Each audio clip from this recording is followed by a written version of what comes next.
Right then, welcome back to the channel. We've done 5 things. We did a live last night, and we obviously did the review right after the game.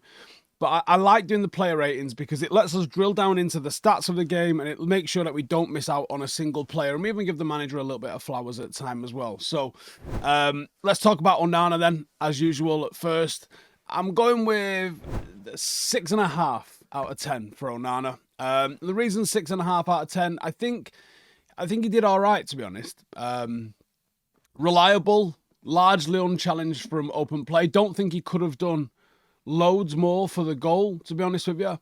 Passing was a little bit down on what it's been previously. There was 13 long balls, only 4 of those accurate. That's way up from what we've seen in recent weeks. But I think he was looking to try and clear the ball under pressure, and we criticised him for not sending one on Thursday. I can't criticise him for clearing danger and not making a mistake, really, when doing it.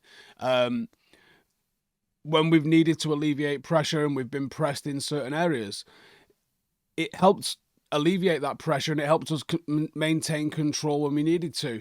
City's attacks didn't really test him. His positioning was pretty good when he was called upon. Pretty high line of engagement, allowed United to sort of compress the middle of the park nice. So I'm pretty happy with his performance, but it wasn't great and it certainly wasn't bad. So 6.5 feels right, doesn't it? Decent save that he had to make, 78th minute, which, that goes in, it's game over at that point, isn't it? But, he keeps us in the fight. We go on and we're able to strike twice at the end and get the 3 points. Defence. I think it was a really good defensive performance from United, actually. I thought we start with De Ligt. And De Ligt I'm giving a 7.5. Steady, commanding, which he has been physically. I think he's shown exactly what he's all about. 5 duels won in the air. He's shown a real ability to anticipate City's attack. He had 3 interceptions down that right-hand side, centre-half side. He contributed significantly to building up from the back. He got 7 long balls, 3 of which were accurate. He helped us bypass City's press. 89% pass accuracy shows how reliable he has been, and I think the physicality side of it shown as well. I think he's been a sensational signing for us. I still can't help but laugh every time I see him muller somebody. Graham Souness calling him lightweight. Literally, I think Graham Souness saw him when he was on that Champions League run as a 17-year-old and has just decided he is a child forever. Idiot. Anyway, 7.5, I think, for Matthias De Ligt. Strong and composed under a lot of pressure.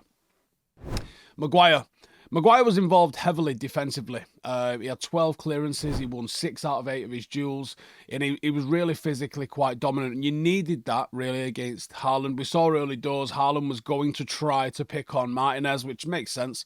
The height difference between them is an absolute joke. He did have an error that led to a shot, which was a critical lapse that could have cost us, but he was successful with 3 long balls from 38 passes. That helped alleviate pressure at the right times.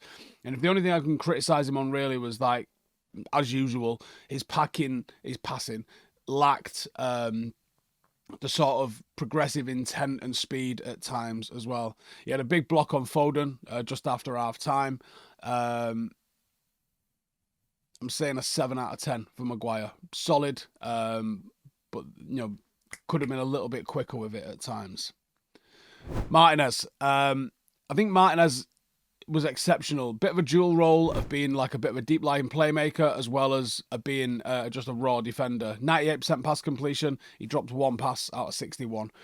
He had 6 accurate long balls. Now think of that. Obviously, one of those was for an assist, which was a fantastic football. He was composed. He consistently found his teammates under pressure. The ability that he's got to step into midfield to create overloads. 4 defensive clearances, 1 interception. He kept City's attack at bay. He was good in the air.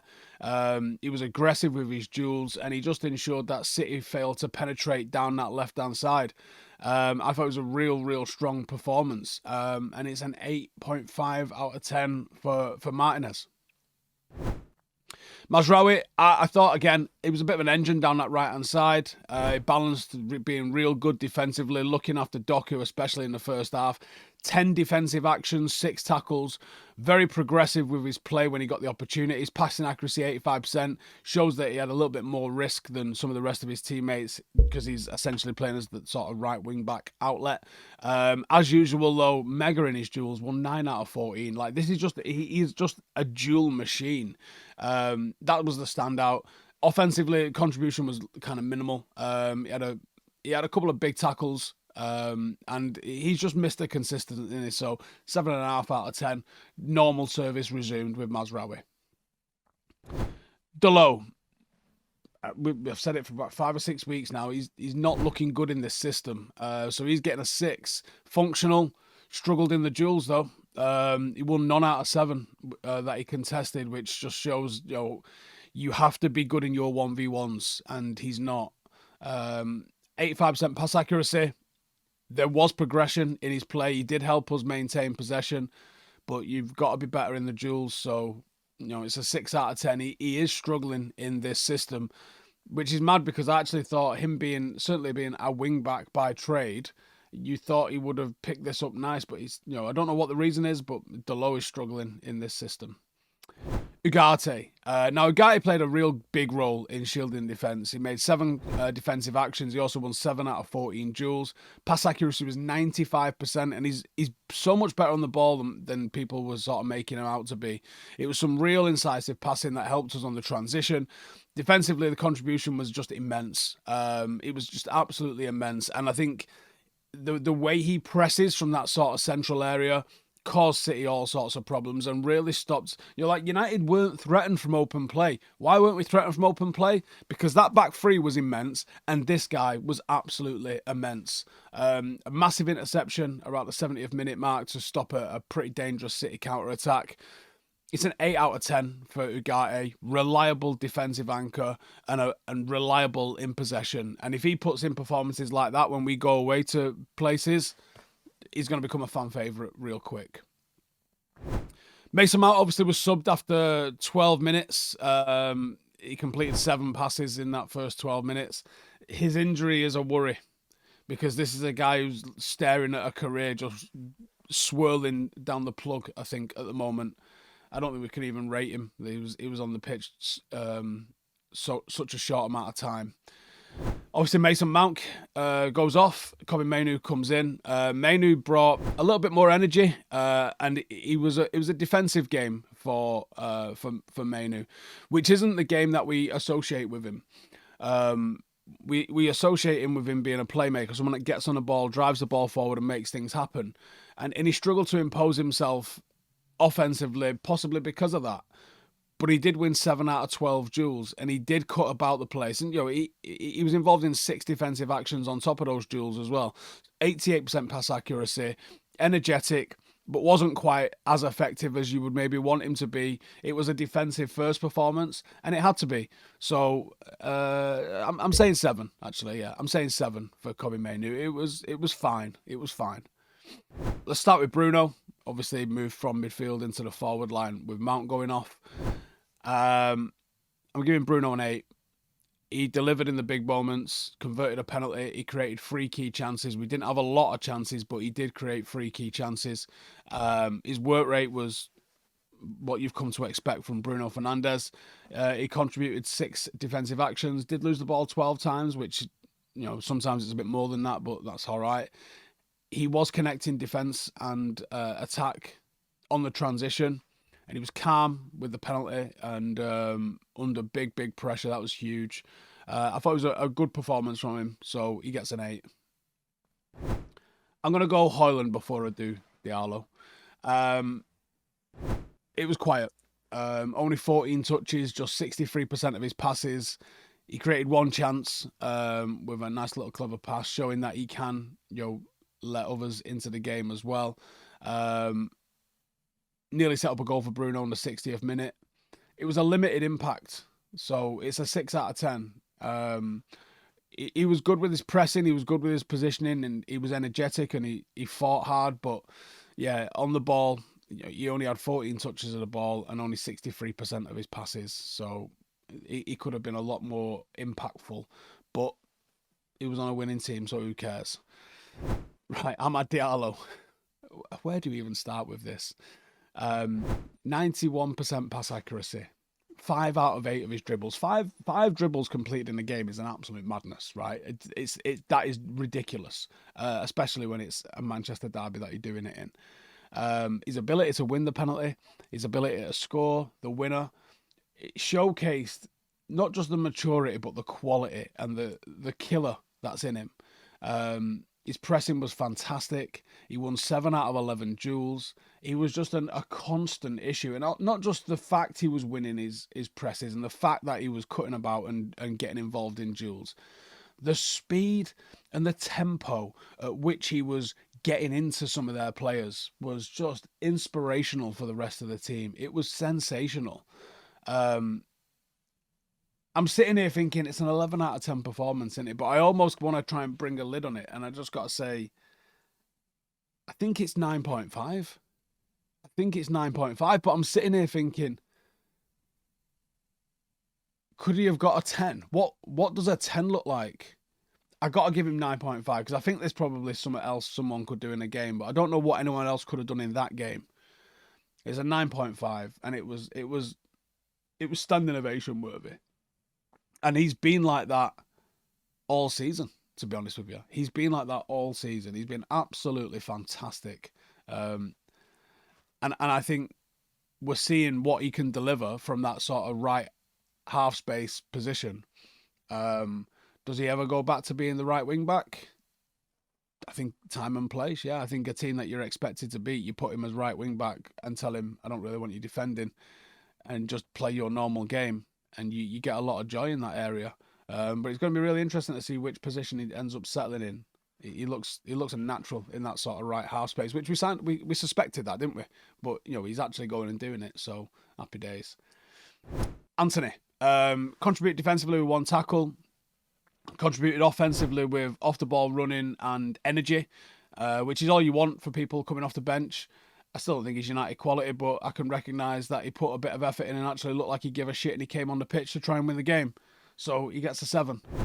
Lindelof and Xerxes, too little to assess, too insignificant of an impact. The only one that's worth talking about otherwise is Yoro, and I'd say 6.5. Solid defensively, very, very brief cameo from him. That's the players. In terms of the gaffer, tactical setup was good. Midfield reshuffle required, had to think on his feet, made the correct decision, bringing Mainu in and moving Bruno forward. Substitutions brought energy and defensive solidity. It allowed us to push on. City have already decided that they're going to sit back. They didn't have a shot in the second half. They're sitting back and not really playing. That allowed us to gamble a little bit, bring Antony on from Mazraoui and push and see if we can go and get an equaliser or maybe even a winner. And we did that. The emphasis on impressing, the emphasis on transitions, it's paying off. Manager gets a 9.5 because it was an absolute tactical masterclass in both coming into the game with the right idea and the in-game management. And this is amidst, we're putting 11s out where you're not happy with every player in that 11. Like you can write your best 11 out now, but there's 2 players in that 11 that you're not happy with, right? Just on the matter of course, because there's not the perfect players in those positions just yet. When it comes to the squad management, you're taking out Rashford, who generally always delivers in a Manchester derby, and you're taking out Garnacho, thinking that the game might fracture and open up a little bit later on, leaving you with like Antony as the only pace option that you can possibly bring on, and it works. Balls like space hoppers, mate. Balls like space hoppers. It paid off. So it's a 9.5 from the gaffer. Now, United have got an absolutely brutal run coming up. I mean, brutal run coming up. But I am starting to believe, look, we are 13th in the league. Let's not get carried away. We're only a point behind Newcastle, but we are right there. If we can start to put together a consistent run, we can start talking about this Manchester United side being able to go on and do something. But Tottenham next, Bournemouth after that. There's some tough games coming up. I don't know how equipped we are to go and start getting results, But I'll tell you this, we've just played City and we've just played Arsenal, and neither of them managed to score from open play. That is a big shift. If that might be the biggest tactical shift that you can see. Forget the formation. The formation's a formation, right? It's just where players stand. But the ability to be able to limit, going from what we had last season, which already was better, admittedly, this season under Ten Hag, from 26 shots, just people just riding through us like nothing's going on, to be able to start limiting teams from open play to just corners and set plays. We'll fix that.